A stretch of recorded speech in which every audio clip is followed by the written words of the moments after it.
You may already know that astrology can be used for psychological profiling. In fact, that's its more common use when it comes to modern Western astrology, and that it has other related uses, such as determining strengths of character, areas of weakness, personality traits, and even significant points of trauma or pain.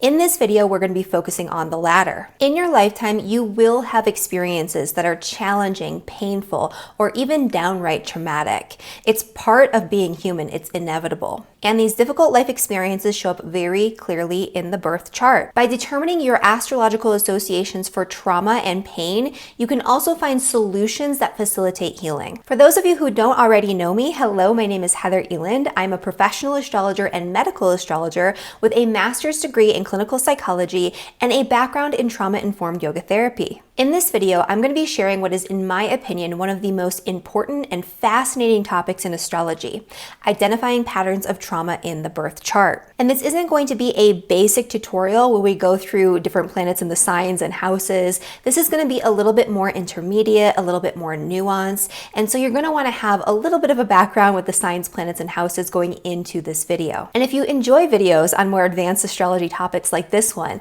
hit that subscribe button, like this video, and comment below and let me know what you want to learn about next. Many traditional and alternative forms of healing recognize that our mind, emotions, and past trauma deeply impact the health of our bodies. And modern medicine is starting to catch up, with research showing that traumatic experiences, especially early in life, have a major impact on rates of mental and physical illness later in life and patient outcomes when you do become sick.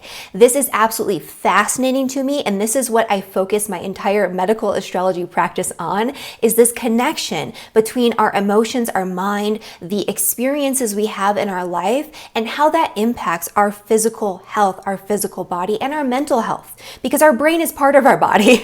And so these two things are not separate, they are one in the same. To put it simply, not only is the brain a part of your body, but the health of your brain impacts the health of your body and vice versa. And unprocessed trauma is a hindrance to both mental and physical health.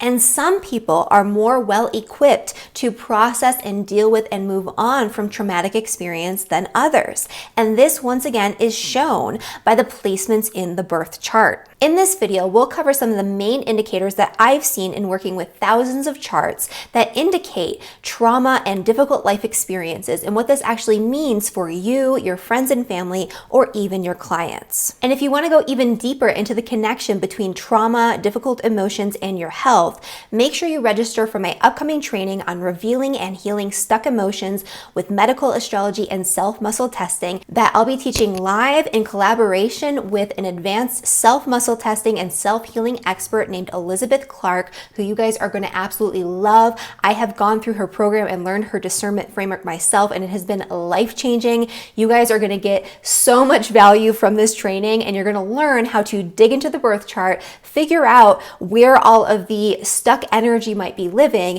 and how that impacts your physical body. And then from there, we're going to go in and we're going to muscle test and do organ scans and figure out exactly where it is, exactly which emotions are stuck.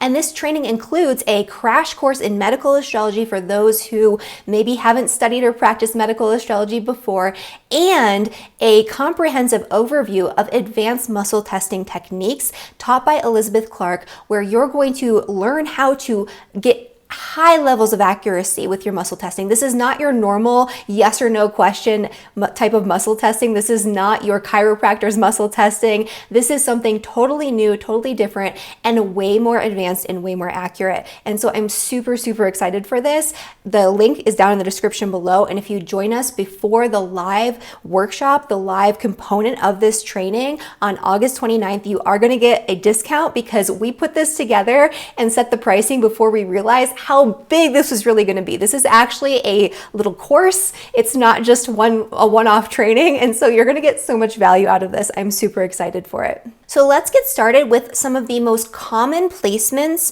that I see associated with major trauma in the birth chart. And so these are associations that you'll find with people who have experiences in their life that are bigger and more difficult and more challenging and more traumatic than what the majority of the population will actually experience. You'll see some of these alignments very commonly in people with PTSD, but you'll also find that people who have these alignments tend to be much more resilient later on in life because they've gone through the ringer. They've experienced the dark night of the soul. They've had to do things and come out of things that other people simply just don't understand because the gravity of it is immense. And so let's start there. So the main planets that you're going to look at that are more commonly involved with trauma are going to be the moon. The moon represents your emotions, it represents your memory, and it represents specifically your limbic system and emotional and episodic memory. Your limbic system is heavily implicated when it comes to trauma and when it comes to things like anxiety and PTSD. And often the moon will be a big part of a pattern that you'll see when it comes to trauma. So a difficult moon placement is going to be the first place to look, and we'll discuss that a little bit more in detail in just a second. The other planetary energies that are going to be really prominent in charts that have experienced really big traumatic events are going to be Pluto. So Pluto may be in alignment with the moon, with the sun, with the ascendant, right? Or a big configuration involving Pluto. Mars, because Mars is a malefic energy. And so while Pluto is technically neutral, it does rule things that are intense. It does have this energy of extremes. It can bring on the dark night of the soul. It can be psychologically and psychically intense. Mars, on the other hand, is a very physical energy. It's shock, it's intensity. It's something that comes up very suddenly and very abruptly, very acutely. It can rule things like injuries, accidents, disputes, and violence, actual physical violence. And often what you'll see in charts that have had an experience with domestic abuse, childhood abuse, like actual physical violence, they'll have very strong Mars-Pluto energy together, either in aspect with their moon, their sun, or other areas of the chart that we're going to be discussing in just a moment here. So those two are going to be your biggest energies to look out for. You're going to want to look out for the Pluto and the Mars energies, especially hitting the sun, moon, rising, or some of these other placements we're going to talk about here. Saturn is another big one. So Saturn represents another malefic energy. It's an energy of limitations, restrictions, and hardship. Traditionally, prior to Pluto coming into the mix and being discovered in the 1930s, Saturn was the ruler of fear. Saturn was the ruler of death. Saturn was decay. It's decay, but no coming back from it, right? Whereas Pluto is this death and rebirth energy. It's a decay like compost, where something is dead, something is getting moldy and mucky, and then it's being broken down, and then it comes back into this position of being fertile soil for something else to be grown out of. When you have strong Pluto energy involved with traumatic patterns and traumatic life experiences, that is a regenerative energy where even though it's psychologically very intense what they have gone through, maybe not physically as intense, but psychologically very intense, they will come back from it. They will be reborn. They know how to navigate this energy. They can go into the depths and come out even stronger. Saturn, on the other hand, is an inhibitory energy. It is not about growth. It is not about that rebirth. It's more about something being squashed and restricted and limited, where it's just ending, right? It ends and it's done. And so when you have very, very difficult Saturn energy in a configuration associated with trauma or a traumatic experience that's activated by certain transits and then it happens in your life, Saturn is a little bit different than that Plutonian energy. The other energies that you'll see very commonly in charts that have experienced wild life experiences that are very difficult, very traumatic, and that could cause later on reverberations through the body are the nodes. So the north and south nodes, the lunar nodes, the nodes of the moon. These are the eclipse points. Typically, when you see the nodes involved, there is an implication of something fated, something karmic, something that you feel like is beyond your control in this lifetime. It's something that you feel like you just have to go through and you have to make peace with, even though it's very difficult in the moment.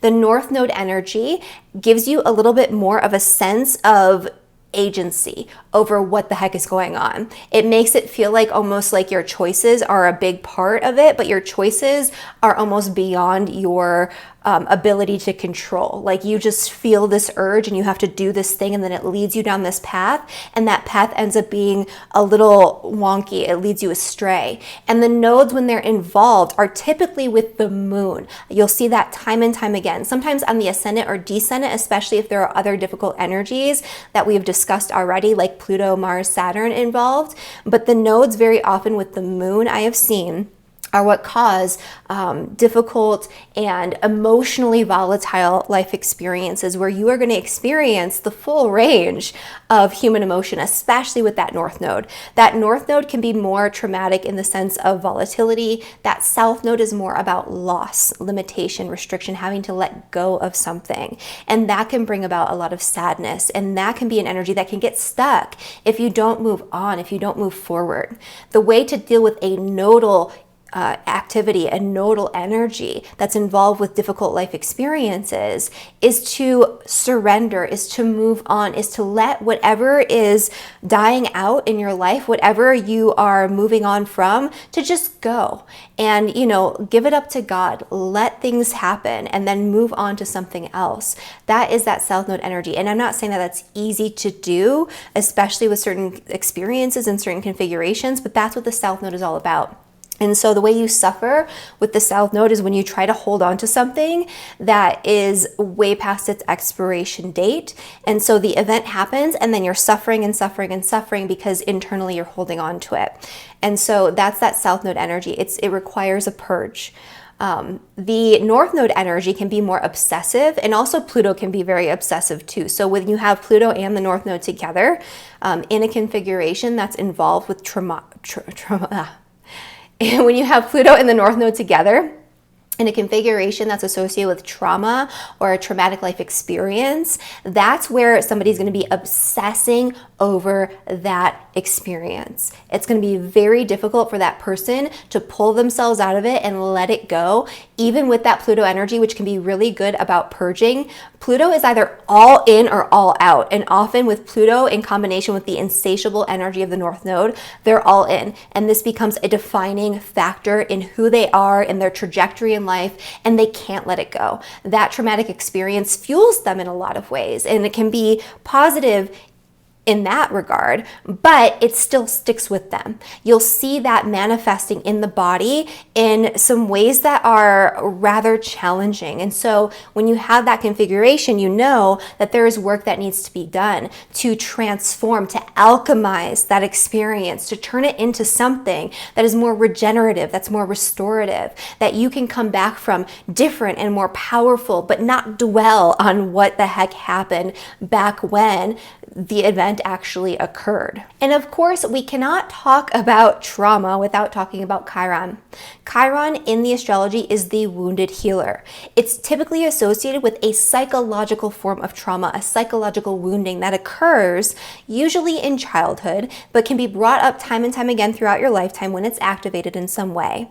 The more difficult placement your Chiron has in terms of the house it's in terms of the planetary aspects to Chiron, the more challenging it's likely to be. Some people have Chiron in a really beautiful configuration, and it's more of this healer energy where it's more subtle and it's not as crazy. But other people might have Chiron in like a grand cross of some kind, or with some of the other planetary energies we just discussed, Pluto, the moon, Mars, Saturn, the North and South Node, in which case there might be more difficulty. The Chiron wound is associated with feelings of guilt, shame, vulnerability, insecurity, not feeling complete, not feeling good enough, feeling awkward, or feeling ashamed. And the Chiron energy can absolutely reverberate into physicality. It can absolutely reverberate into physical manifestation with issues in the body, but those issues typically have some sort of psychological origin. And that psychological origin is typically childhood experience related. And so which aspects between these planets we just discussed should you be looking for when it comes to identifying the difficult areas of the birth chart? First and foremost, squares. Squares are challenging energy. They always provide friction. Obviously, the square is going to be your number one front runner for difficult energies. Conjunctions are going to be a big one too, especially when you have conjunctions between Pluto, Mars, Saturn, the nodes, the malefics, and the moon or Chiron, the sun, the ascendant, all of that. And these are likely to transcend the psychological component and carry into the physical component and impact them from a medical astrology perspective in the physical body as well, because the sun, moon, and ascendant are key to your physical incarnation and physical existence and to your health. The moon is the general significator of the physical body and your physical health. The sun is your vitality and has a huge role in your physical experience. And obviously the ascendant is you. It's the self, and it's very literally your physical body. And so those are going to be big energies. Also, you want to look at your ascendant ruler, your chart ruler, as a part of these configurations. That can be a big one too. But the other aspects you want to look for, so we have squares, conjunctions, oppositions can be a big one, especially if there is a T-square or a grand cross involved. And then finally, inconjunctions. You guys have probably heard me talk about inconjunctions quite a bit because I use them more than the average astrologer. They have huge psychological implications and they should not be ignored. Often they are the key to understanding difficult life experiences and friction that comes up time and time again in a person's life.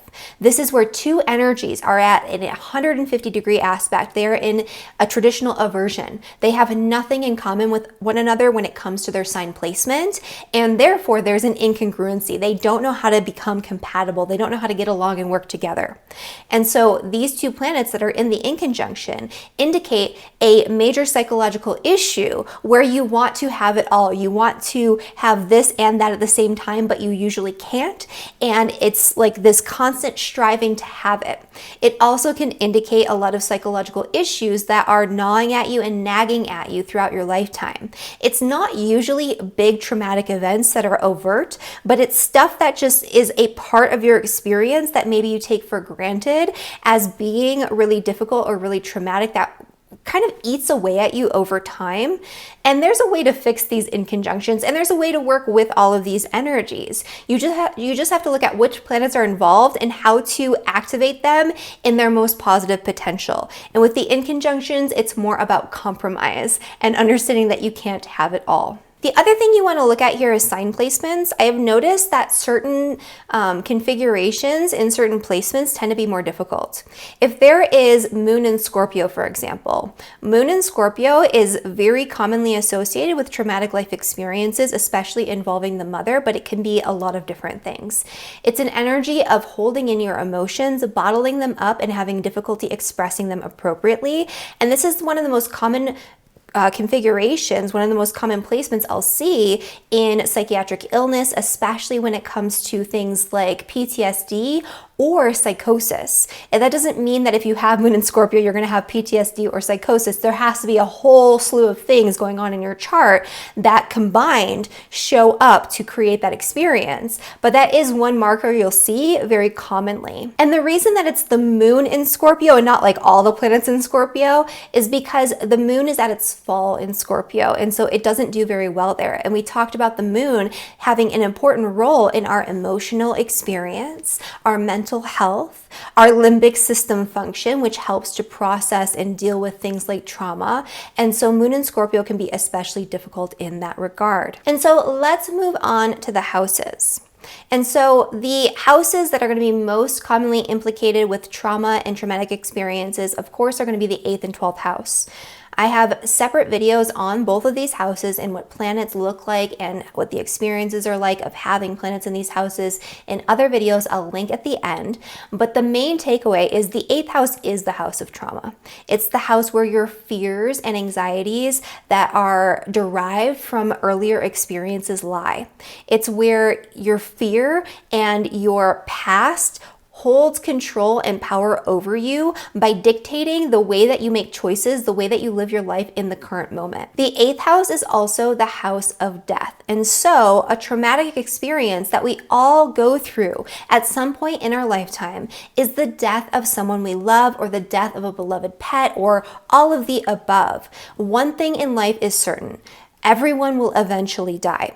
And so the 8th house shows us that. And the 8th house is where our experiences involving death show up. In addition to that, you're going to want to look at the planetary ruler of the 8th house. So the sign that occupies the 8th house in whole sign houses, the planet in traditional astrology, the visible planet that rules that sign, is going to be the ruler of your 8th house. And that's another important place to look when it comes to dissecting and uncovering fears, trauma, difficulties that are psychological in nature and that are hard to let go of. And these difficulties can, again, have reverberations through the body. And this is something we're going to be focusing a lot of attention on in my Revealing and Healing Stuck Emotions training with Elizabeth Clark. The 8th house is key, and everybody has something in their 8th house that they can be working on. And everybody has something in their 8th house that could contribute to weakness in the body if you're not dealing with it, if you're not doing the inner work, if you're not doing the outer work, maybe. You know, it depends on how these things are showing up. And so that's something we're going to be going in detail in, and that's something to really focus on when you're evaluating trauma and traumatic experiences in the birth chart. Now, the 12th house is the house of isolation, solitude, seclusion, self-undoing. It's also a place that is associated with actual physical locations that can be connected to traumatic experiences. It's prisons, it's exile in traditional astrology. So if you were exiled from your kingdom, from your home, from your locality, and forced to live in isolation somewhere else, like that is a 12th house thing. And back then that would have been a horrible punishment and a very traumatic experience. It's also places like hospitals. And hospitals are a place that is usually not super happy. Usually when you're in a hospital, it's for something negative. It's to visit a loved one who's had a traumatic experience, and that in and of itself can be traumatic, or it's because you yourself are sick. And so that 12th house association is not necessarily a good one, right? It's not necessarily a positive one. It's also the house of rehabilitation facilities and rehabilitation centers. And so if somebody has some sort of addiction and they go to rehab, that is a 12th house experience. And while that is a healing experience, that 12th house connection to addiction spans beyond just rehab. And the 8th house is connected to certain types of addictions as well. And so that 8th and 12th house energy is also there. The 12th house is also the house of past lives and traumatic experiences that we carry over from our past lifetimes into the present and into this experience that weigh on us unconsciously can also show up in the 12th house. And the 12th house ruler is a big part of this as well. So again, the sign that occupies the 12th house, the traditional planet that rules that sign, is the ruler of the 12th house. And that's another area you're going to want to look at. So we spoke a little bit already about the ascendant and the ascendant ruler having to do with the physical body and having to do with you more personally. And when you have difficult planetary energies kind of affecting that first house, that can indicate dealing with a certain amount of trauma. The first house is also associated with birth-related trauma. I've seen this time and time again. A person's birth is very much tied to their first house. The first house is where you come in from. It's where you incarnate into physicality. It's where you become a separate being from your mother. It's where you are finally and fully separate as a whole individual self, a separate person. And this can show up with difficult experiences. If you have a lot of challenging energy, those planets that we just talked about at the beginning in your first house, or aspecting your first house, or aspecting the planetary ruler of your first house, that can indicate this traumatic energy, especially if it's actually like attached to the ascendant.